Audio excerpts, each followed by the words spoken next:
Okay, welcome back. That was the Motels with Take the L. And this is Thorn with the Game Design Lexicon. We are currently playing, or trying to play, Questron II for the Commodore 64. Damn it.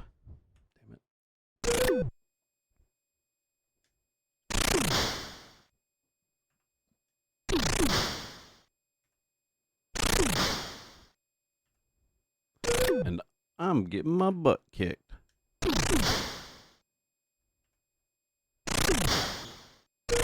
Actually, I'm not doing that bad. I could be doing much worse. So, there's always that. And that's, I guess, true of life, maybe? Shit. Let me pull up my map here again so I know where to go. Guess I'm still going the right way. Correct path.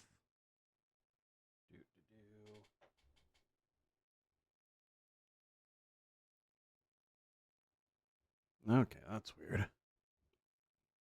It's weird that they have the same key as the last one, though. There's a blue on the map, on the key of the map, but there's no blue on this one, but there was in the last one. It's kind of weird. So we're going this way. And, is that right? Oh, yeah, that's right. Okay. Continue to go this way.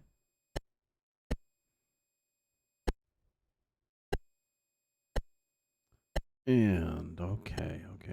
We're going through this room here.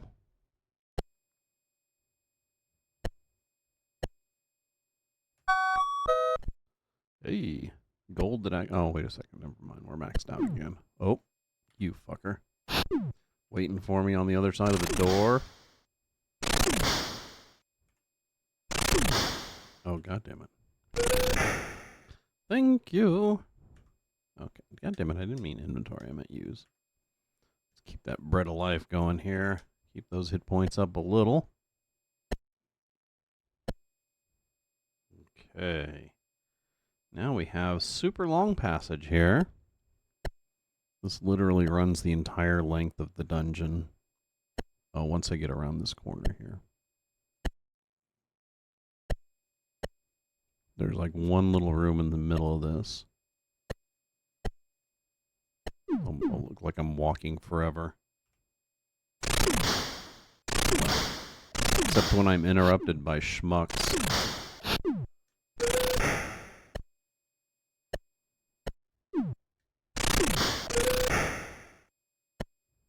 Okay.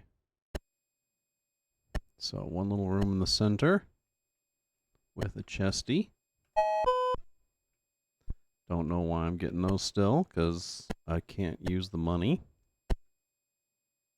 Okay, this one we go all the way down to the bottom.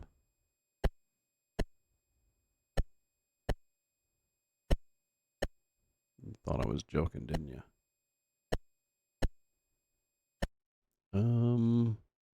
Shit, did I start my fucking timer again? Oh yeah, I did, okay.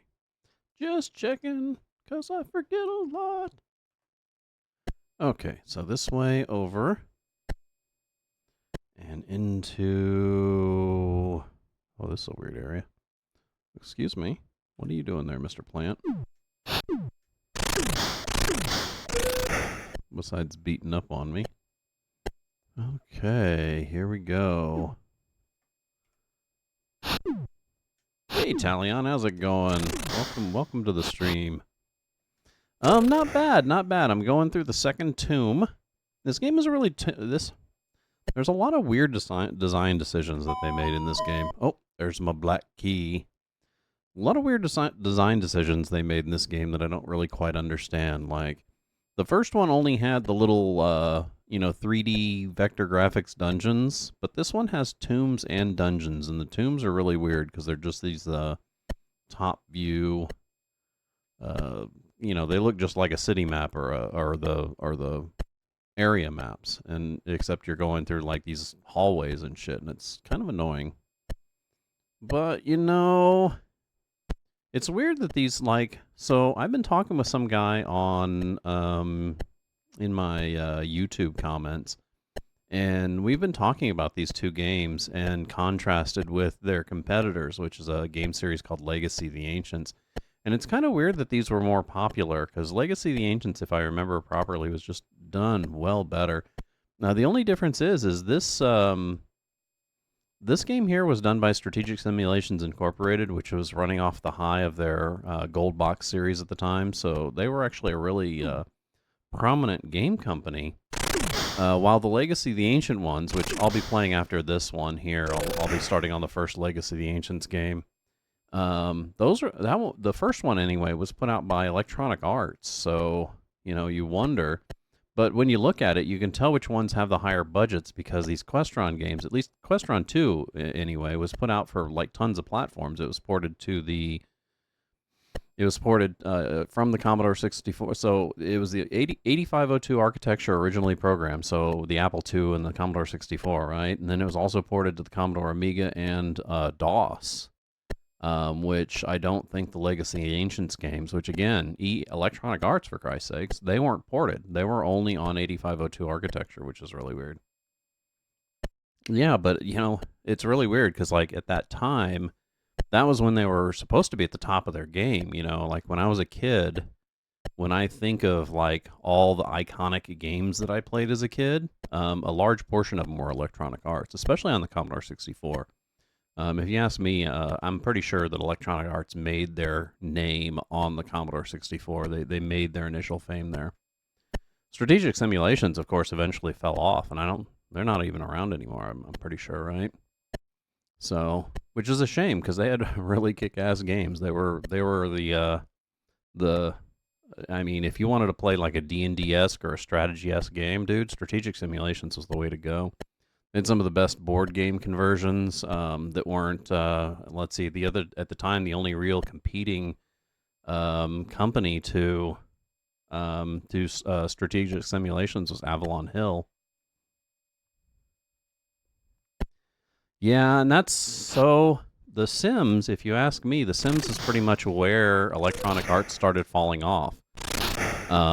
Anything before The Sims, I'm gonna say, was probably made with a lot more like care and devotion to the actual industry. But once The Sims hit and they got that popularity that they got from it, they pretty much lost their way. I'm pretty sure The Sims was the beginning of the end.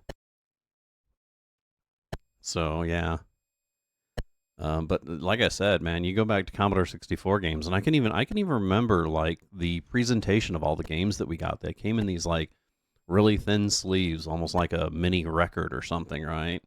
And each one had just a thin rule book and a disc for your computer, and yeah, they're really awesome games, every single one of them.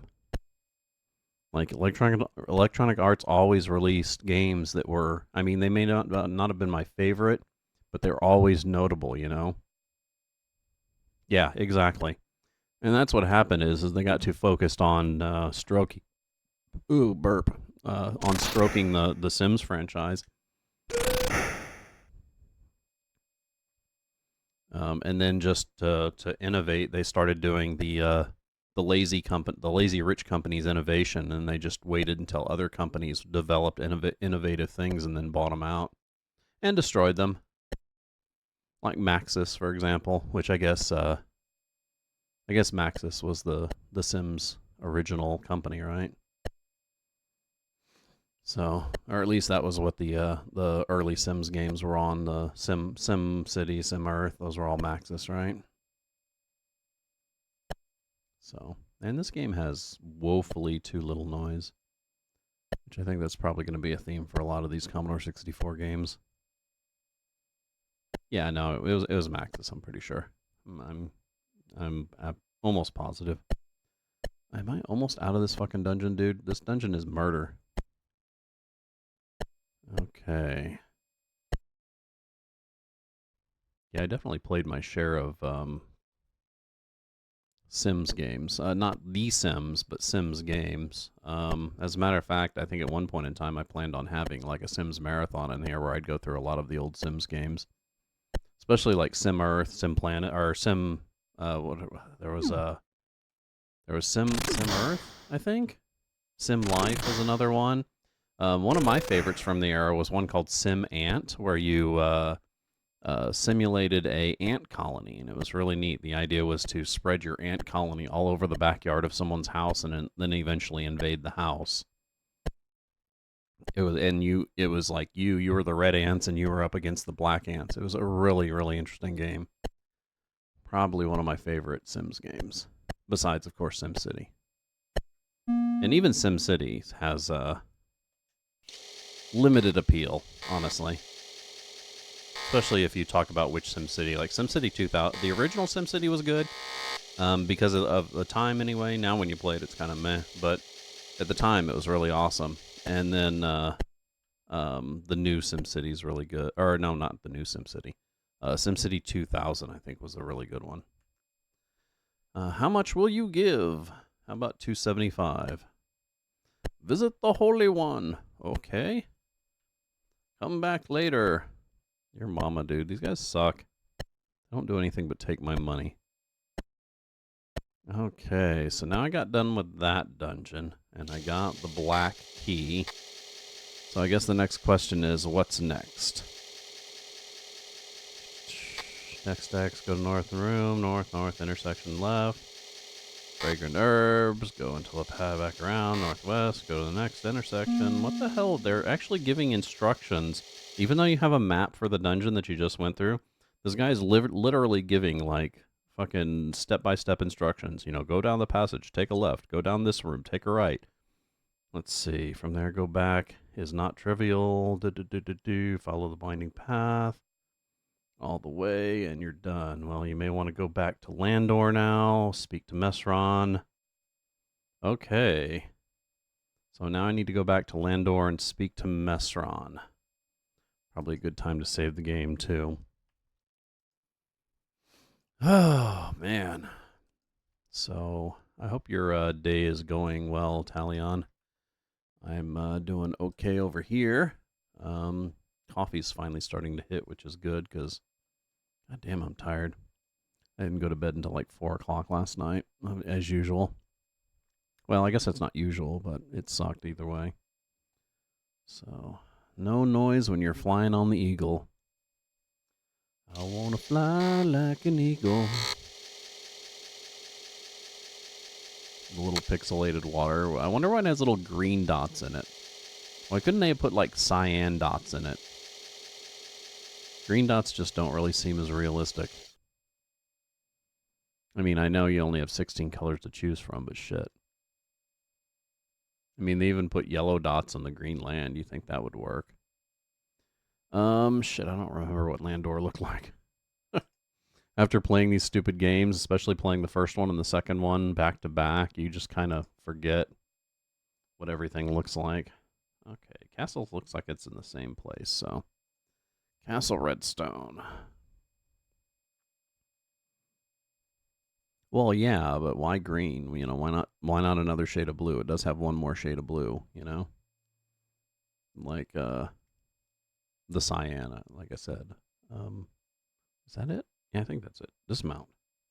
I don't really like the transition to graphics in this one. So, the previous one was trying to emulate the Ultima games, which work off of negative space, which some of these graphics in there still do. Like the eagle, the picture of the eagle you see, that's working off of negative space, right? So you have a character that has a back... as a matter of fact, that guy too. Look, black background, and then contrasting white character, right? And the Ultimas did that for so long, and they did it with all their graphics, you know? Every single tile in game was made that way. It was made that the defining features of the tile contrasted off the background, which was almost always black. They didn't start making non-black backgrounds in Ultima games until was it 6, I believe, 6 or 7. I know that around 7 is when I started falling off of them because I didn't really like the graphic style anymore. And this one seems to have broken away from it too, which is kind of annoying. I don't really like the fact that these tiles are now just full tiles of graphics, you know? It's kind of weird. And what's even weirder is the fact that they crossbreed them and they still have, hey, I missed a chest. I missed a couple chests. That's weird. They still have tiles in here that, like the characters themselves, with the exception of your character. Yeah, here's where it gets even weirder. So all the other characters in the game have that single static sprite or maybe a single frame animated to where they actually have one alternate frame. But they decided to make your character the most animate one, and you have, what is that? Let's see. 1, 2, 3, 4, 5, 6. 6 different frames. So 5 different frames of animation for your character from right to left, and I'm guessing the same way. So that's going to be 3 times 5, so it's going to be like 15 frames of animation for your character alone, which is just a freaking weird design choice. It's a really weird design choice. No. What is it? The silver? Oh, there we go. Okay. Hey, Mesron. Your senses blur. You see Mesron floating before you. You must know Mantor has arrived in Cramford. The city has sent urgent signals of distress. Well, I guess we're going to Cramford then. Okay. Yeah, it's just kind of disjointed. It's almost like they wanted to make all sorts of advanced improvements, but, you know, they were too tied to the previous version to make it too advanced. So, you know, there's that. Where the fuck is Cramford? Oh, there it is. Okay. So, time to go to Cramford, which is apparently being assaulted by Mesron. I guess the black key is going to have to wait. Why did I have to go and get that in the dungeon? Oh, probably because it triggered the event, right?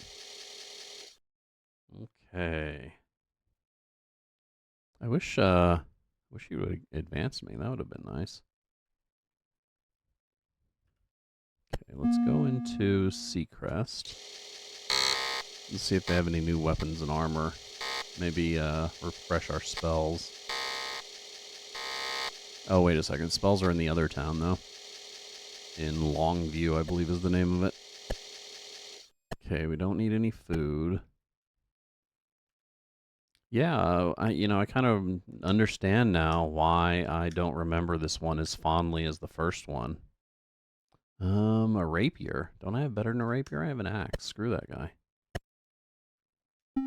Okay, apparently that guy still thinks I have enough hit points, and I can't blame him, because I kind of do. Badges? We don't need no stinking badges.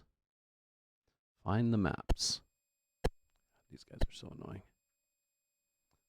What do you got? Studded leather? This guy still has shit for armor, so I got better than I can even buy here, which is kind of sad and pathetic, so.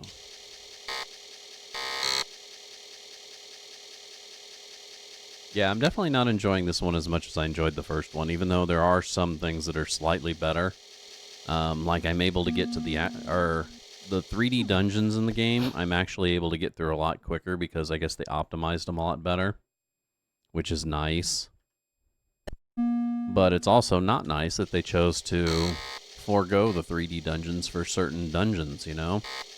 Like I was complaining about earlier, those tombs underneath the cathedrals are just, you know, fancy versions of the Topland. You know, with hallways instead of actual content, 3D content like most dungeons would have. But, you know, it's just me bitching. Okay. Fireball. I can buy 14. Also, you know, this should have a max when it's saying, okay, input how many you want to buy. I should be able to automatically cap it out, but I can go above it, and then he'll go, no, you can't buy that many. I'm like, I know, you just said I couldn't, but you let me. Why would you let me if I can't? Again, strange design decisions. My tired mind rambling about bullshit in these games. Okay, so let's go to the town we're supposed to go to. Let's see what's going on now. You better get off that counter.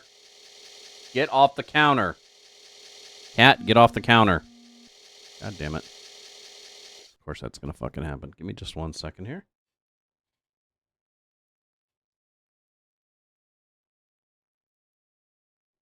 Okay, maybe not. Okay, will I enter? No. They've actually been pretty good about getting on the counter lately. I guess getting completely soaked with a water bottle's not been one of their favorite things lately. Okay, this is Cranford here, I believe. So before we go in, let's give it a nice save because we have no idea what's going to go on here. Maybe, I don't know, maybe I won't do Legacy of the Ancients. Maybe I'll take a short break from these types of games and do like one of the other style of Commodore RPG games, like the Fantasy series or something. I don't know. We'll see. But I am really excited to get to Legacy of the Ancients, but I'm also excited to get to the Fantasy series and the Wizard's Crown series. Both of those are really awesome games. Oh my god. All the dead.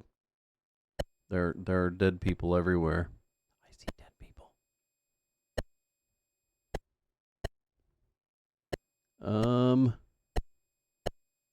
I see lots of dead people. Everyone's dead. Huh. Am I supposed to find, like, the one living person or something? They're supposed to tell me what happened. That's why Mesron left them living, so they could, be a warning to me.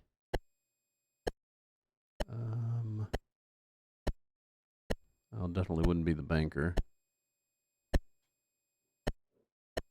Ooh. I got gas. Okay. Well,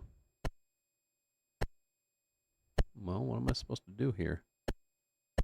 Other than look at all the dead peoples. I'm guessing the casino doesn't work. No response. Okay, well, let me take a look and see what I'm supposed to do then. He should inform you that you need to go to Seacrest. When you get there, cast a fireball spell at Mesron to get him to go away. What? Oh, wait a second. This isn't Seacrest. Okay, I'm confused. You may go back to Landor now. Speak with Mesron, and he should inform you need to go to Seacrest.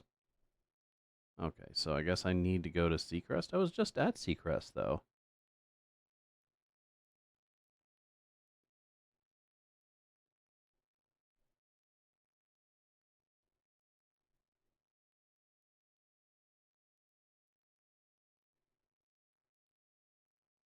Okay.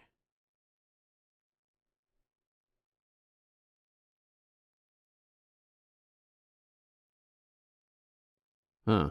So apparently the fewer hit points you have, the more bread you can buy, which is weird. For some reason, it's actually encouraging you to let a monster beat you up. And just so you can buy more bread, which is really weird. Okay, well, so now it's telling us to go to Seacrest, which I was just in. And that we should encounter Mesron there. Okay. That's weird. It didn't even mention... I thought it said to go here. Well, Mesron said to go here, but the cheat didn't say to go here. The walkthrough said to go to Seacrest. Or that said that Mesron would tell us to go to Seacrest. So, let's go back to the castle just in case. See if he tells us anything different.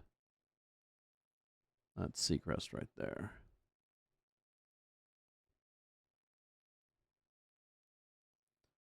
Okay. Meanie. So apparently, like, we're almost near the last dungeon in the game, which is kind of surprising.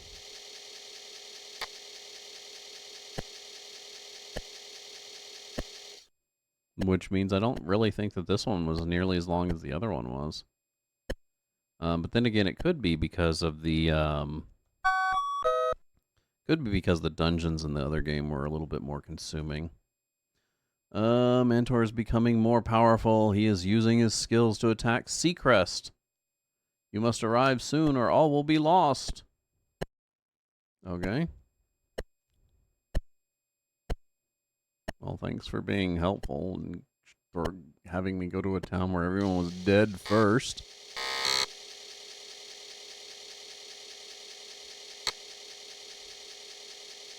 Now it's going to be weird if I'm almost done with this one. Then I get to go through the arduous task of choosing what I'm going to play next, which I already thought that I had in mind, but I don't know. Okay, save it a game again. What save are we on? Save 34. And we haven't used the save disk once for this game. Isn't that funny? I think I predicted that when I first made it.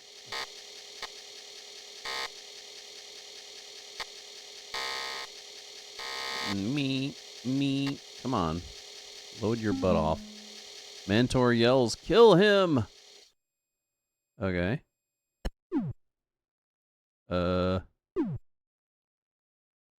Magic. Fireball. Bonk. Before your attack hits, Mantor vanishes. The spell is broken. Seacrest is saved. That's all it took was a fireball? Well, that was weird. Okay, fine. Okay, so let's see. Seacrest will be normal. Mesron will promote you to knight. So now I need to go back to Mesron again. Great. Then I also need to figure out where I need to get better armor.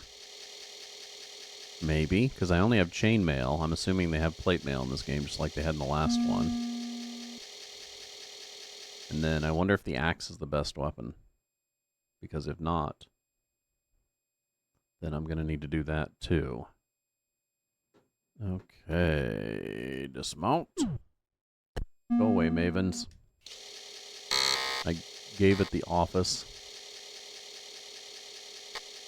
Well, shit, I may actually finish this before I finish my, my full 4 hours today. We'll see how that goes. Honestly, I'm surprised I've made it this hour so far. Like I said, I don't think my exhaustion's getting worse. I just don't think it's really getting better. Your senses blur. You see Mesron floating before you. Well done at Seacrest. You made me proud. Intelligence +5. Well, maybe I can now cast that fucking spell that I couldn't cast before. That it's always like, no, it fails. It's like, geez, why give me the spell if it just keeps failing? My god. Okay, let's go up to the cathedral. I like cathedral.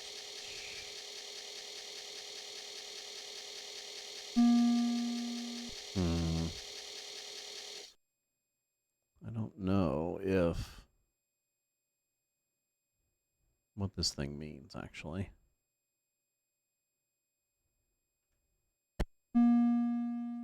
Rivercrest Cathedral.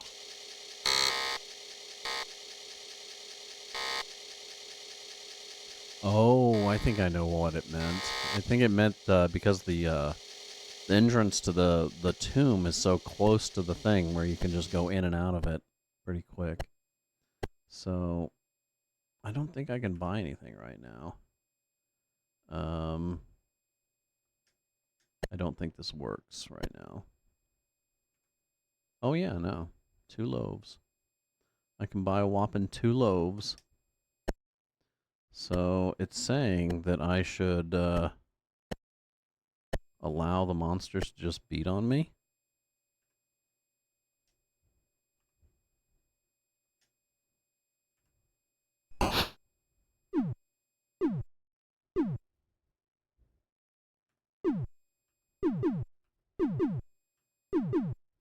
Oh.